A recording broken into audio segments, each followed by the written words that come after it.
Welcome back to the Misperception Podcast. I'm your host, Destiny, and thank you for coming back. And without further ado, let me acknowledge my new subscribers.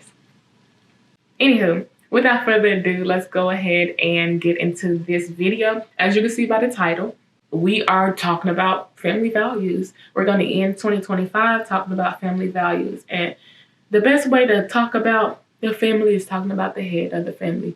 Who raised you? So just to jump right into it, we're going to jump right into it. Fatherless household. Initially, what you can think about is slavery. Slavery completely disrupted the Black family, the Black lifestyle, the Black way of life, right? So that's something we could refer to easily. But beyond that, what we saw was after slavery, we saw Jim Crow emerge. We saw just blatant out racism, just targeting Black men. Beyond that, we had mass incarceration, targets Black men, pulling them out of the household and away from Black women. Specifically, right? Because if you really want to dismantle a society or reduce the influence of a society or a king or whatever, or empire, take away its lead. White men intentionally did everything that they could to pull them out of the Black household, out of the family, away from children, away from wives, away from women, and emasculate them or make them believe that they were less than who they really are. All of these measures and tactics are very important when you think about fatherless households, right? That message is still going on today. What is contributing to the Black man saying, hey, I don't really want to be in this family no more. I'm going to go head out. What is it? My conclusion, they just don't want to be there. They're giving women these shitty reasons for why they want to leave the family. Oh, you're aggressive. You're not nice to me. You're not upholding this image that I've had as how a wife should be or how a woman should be. These conversations about the Black woman's femininity and the masculinity of a Black man further divides and dismantles the Black family because the only people that's having it is us. That should not be a conversation that we're having, knowing the history behind Black men and women and what we've done together to rise. These conversations about, the Black woman is too aggressive for me. I don't prefer them. It's not only a smack in the face to Black women. When Black men call the Black woman too aggressive or the Black woman as mean, you are calling them undesirable and ugly.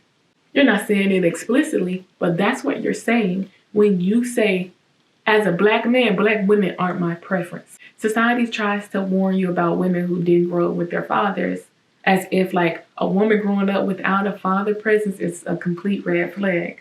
But I've seen more men damaged by their fathers being absent than I've seen women.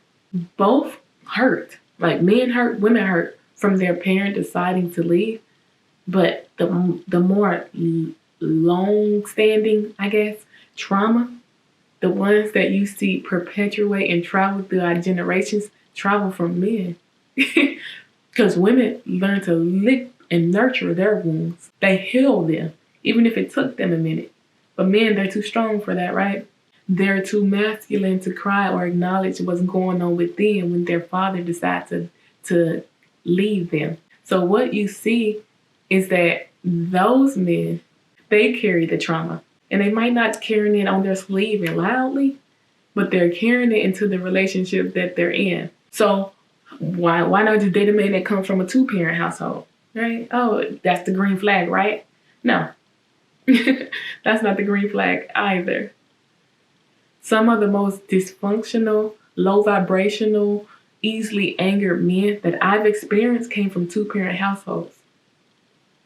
So the conversation becomes less about who was there or who wasn't there, and more about what values did this man see in this household that influenced his morale.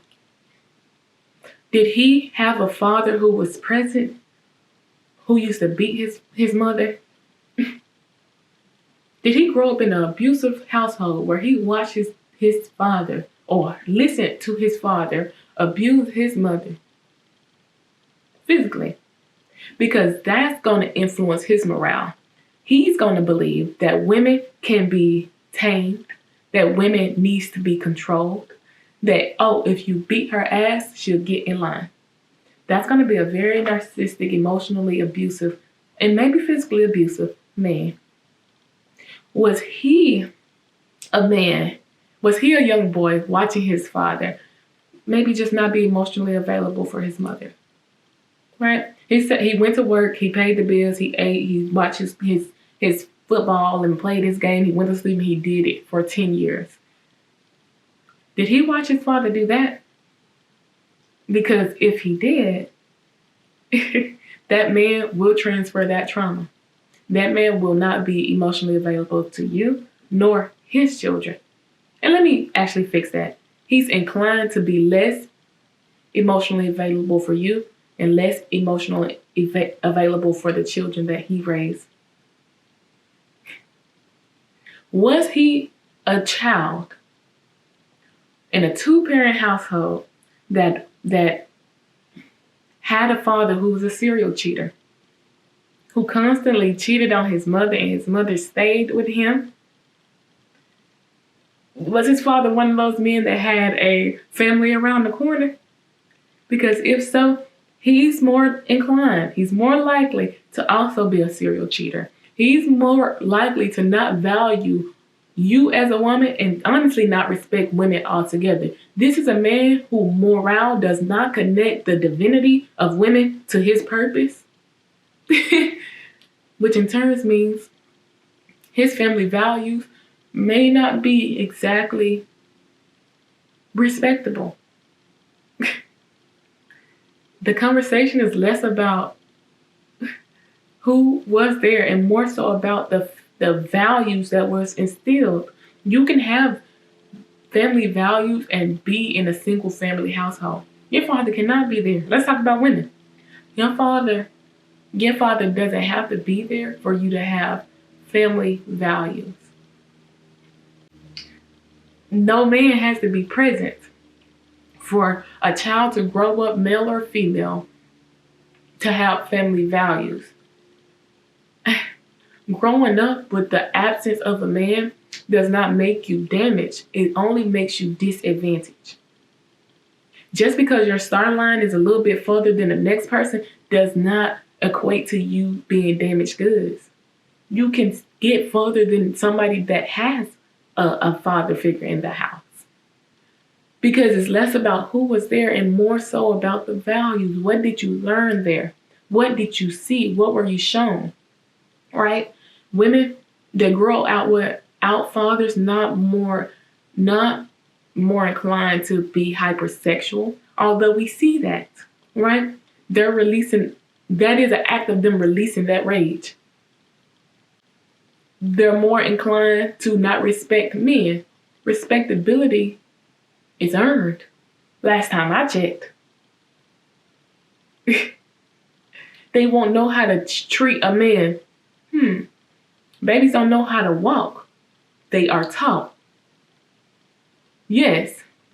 But the thing about women, all the arguments that they are using to say, oh, black women this, black women that, I will tell you one thing. When the man left the household, black women still had their mothers. Mothers teach women how to be women, but mothers cannot teach men how to be men. So a man leaving the household really kind of affects the black boy more than it does the black girl. Why? It's because when we have conversations about the masculinity and about divine purpose and about any other thing that deals with the rights of the man, women are limited. Women cannot teach men how to be men, and men can't teach women how to be women. Right? So when a black man extracted his presence because he wanted to, he really took something away from that black boy that was left. And you wonder, and we wonder, well, we are seeing black men with no ambition nowadays, disconnected from their source, just plain out violent, that don't respect women, that are broke. But that's why we're seeing this flip in gender roles. Not because that's black women preference. Y'all think black women want to carry every single thing? No, they absolutely don't. Sojourner Truth wrote a poem back in whatever day Sojourner Truth existed in. But she said that she was having this conversation about femininity and how, white men were saying that women needs to be helped over mud puddles. They need to be helped into their carriages and walked across the street for their safety. They're such, soft, virtuous women. They can't do this hard labor. That's what they're saying. Sojourner Truth, as a black woman, said, ain't nobody helping me over the mud puddles. It'd be nice, but nobody's helping me.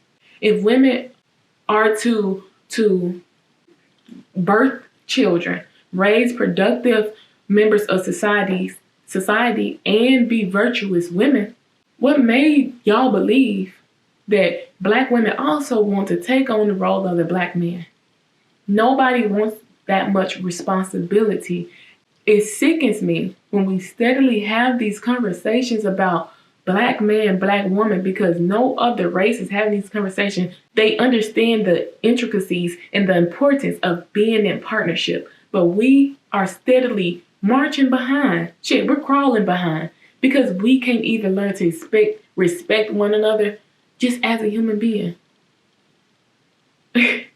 Women are connected to God, and you disrespect them, and you abuse them, and you neglect them, there's a special place in hell for you.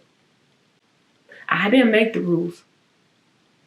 Family values exist whether one parent leave or not. And this is where the generation really does a terrible job, because we are not instilling family values at all. We are the new adults, whether we like it or not. And I don't really like it that much, I'm gonna be honest. But we are the new adults. We have children. The next generation is rising, and we're not instilling virtue. We're not instilling morale. We're not teaching them anything that create productiveness. We're not even teaching them how to uphold their dignity. We're not teaching them etiquette. People want to shame the generation. Oh, they're dumb. Oh, they don't even have common sense. That's a reflection of bad parenting. That's not a reflection of that child. That's a reflection of bad parenting, not of the worth of that child. Yes, we got kids that's going to do whatever they want to do eventually. But I'll tell you this, y'all having kids and your iPad is raising them. Your grandmother is raising them. Your younger sister is raising your baby. And you wonder why their attention span is this short. You can't even give your child attention, but you want for them to pay attention in school. That's a reflection of bad parenting. I go into the grocery store, I see kids yelling, screaming, jumping on the floor. You haven't even taught them how to control their emotions. And because you don't know how to control yours. So when they start acting up in the store, you don't even have the emotional capacity to even deal with them. Now it's you yelling and cursing, throwing a tantrum with them, trying to instill fear in them instead of trying to instill morale or some type of value. If you have a fat kid, an overweight, obese child, that's a reflection of bad parenting. You are putting this child at a disadvantage. You are making that child prone to bullying, making them have a bad self-worth. You're ruining their self-image as a child. So imagine their mental health when they're older. My mom had a lot of children. She didn't stuff us with fast food and greasy food and junk food.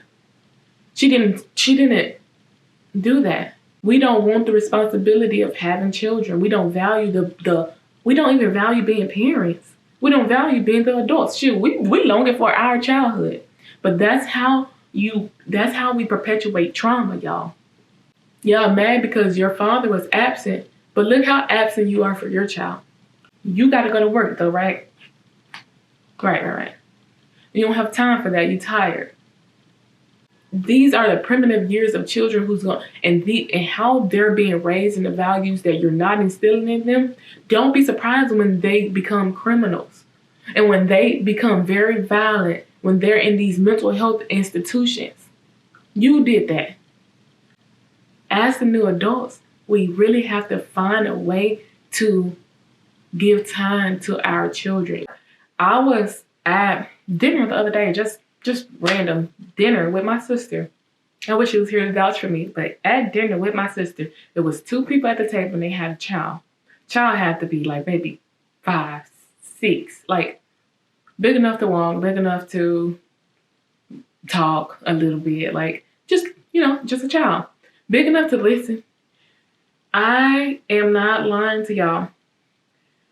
Their child was out of hand, yelling, standing up in the booth, like technically crawling over their booth to our booth, like nasty candies, yucky fingers, like seriously, I'm not trying to be rude, but all of this happening, and if this is my sister's back, this is the baby.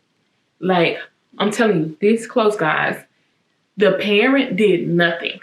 Not a sit down, not, hey, get it, like, respect the table, not be quiet, nothing. She just allowed her child to cause havoc, and she sat there and enjoyed her meal, like as if she was having a break from her child in a public space that wasn't a daycare. It became so bad that me and my sister moved. We moved out of our booth and went on the other side of the restaurant because people don't want to raise their kids. And the girl had to be young too. She had to be younger than me. If I'm guessing, she was probably 22, 23. But that's a prime example of y'all allowing these kids to do whatever because y'all don't want the responsibility of raising them.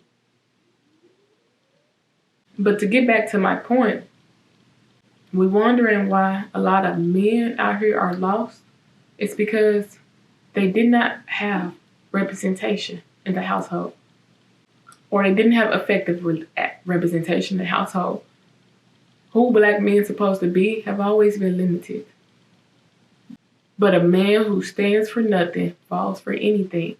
And for a lot of us, a lot of black men, at least that I've encountered, they don't have that freedom to know where they're going. They don't have freedom to sit down and find direction. They don't have the freedom to figure out what masculinity means for them. They don't have the freedom to have a conversation, a productive one, about the relationship between black women and black men.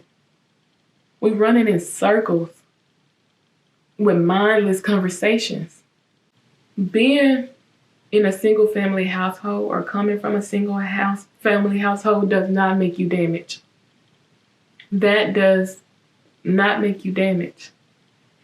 It does provide a disadvantage for some, but it doesn't matter where you start from. It matters where you're going. We are ruled by our moral compass. It's about what you were taught. It's about what you were shown. Because you can be raised by one wise man, or you can be raised by 2 fools. You don't get to choose who it is. But if there is one wise man there, let that wise man, whether that's your mom or your dad, serve as your purpose. Serve as your moral compass. Growing up, yes, our parents did not do the best. But I bet you one thing, every generation before this one instilled value and sense. They instill value and sense in some aspect. But I feel like nowadays people are just letting their kids do whatever. You got a 13-year-old boy on the streets and it's 12 o'clock at night, 11 o'clock at night, and you don't know where your son is. You have a daughter that you know is sexually active, but you aren't doing anything proactive. You're not putting her on birth control. You're not teaching her about safe sex. You're setting her up for failure. So when I see young teenage pregnancies in this day and age, that's a reflection of bad parenting. And I know y'all don't like it, but it is true. You are responsible for raising productive, good people to the best of your ability, and we're doing nothing. As soon as somebody else, imagine if I would have had something to say at that table. Oh, you won't tell me how to raise my children. Oh, you need to mind your business. All this stuff when your child is running around like an animal, screaming at the top of her lungs in a public place, crawling over booths with sticky fingers. So instead of being accountable, now I need to mind my business. But it was everybody's business when your child was yelling at the top of her lungs, and you did nothing. All I see is lazy parenting. iPad children, y'all let grandma ain't even raising the baby no more. AI is. Grandma did better than AI. We're down to the quote of the day. And I hope you enjoyed this episode. And this series is going to be about family values. And we'll be crossing a lot of lines. We'll be talking about a lot of things. Right now, it's the intermediate family. So we're talking about fathers, daughters, sons, mothers, wives, right? But we will be taking this beyond that. And we'll be talking about the family that we create, right? If we decide we don't like the one we were gifted, and no matter how dysfunctional your family is, that is your gift. And I will talk about this a little bit later. That is your gift. I'm running out of time. We'll be talking about sibling and cousin relationships. It's going to be great. I'm super excited. I think this is a beautiful way to end this year. We got all the holidays, Christmas, and I just recently went to a wedding. We have Thanksgiving that just passed. New Year's is amongst us. So I really think it's necessary that we take the time to really think about our families and the dynamics, and we take whatever we learn right now into 2026, because family is your gift and you only get one. If you can find a way, find it. So let's go ahead and get into the quote of the day. Quote of the day reads, "Sometimes the hardest part of being a family is learning to accept that you're not the image they wanted, and they are not the family you imagine." And I'll say it one more time. Sometimes the hardest part of being a family is learning to accept that you're not the image they wanted, and they are not the family you imagine. I truly believe that acceptance is like the prerequisite to change. Accept who you got, whether that's one wise man or two fools, or nobody at all for some of us. Accept who you got. And once you accept who God gifted you, you still have the option to choose if I'm going to mend relationships here, if there's something I can forgive and I can mend and we can move on. Vice versa. Can they respect my boundaries and XYZ so we can move forward as a unit? Or am I about to go and find and curate people that really pull at my heartstrings and represent what family needs, what I need from a family? Acceptance is key. Sometimes people didn't want you. Like when fathers leave the household, and that's something that I had to do on myself. I had to accept that my biological father did not want me. He did not want to be here, and I had to accept that. That ain't on me. He decided to leave. you know? And instead of fostering resentment for the parent that stayed, I gave the love that I had for two, and I tried to immerse it into the one that's here. But that came with trial, error. I'm thinking, I'm sleeping on it, meditation, prayer, and God. That came with that. So accept what's true. Accept your reality. And then you decide what you want to do after that. And without further ado, y'all, we are done with this episode. Thank you for watching. Again, I'm your host, Destiny, and I really hope you like this episode.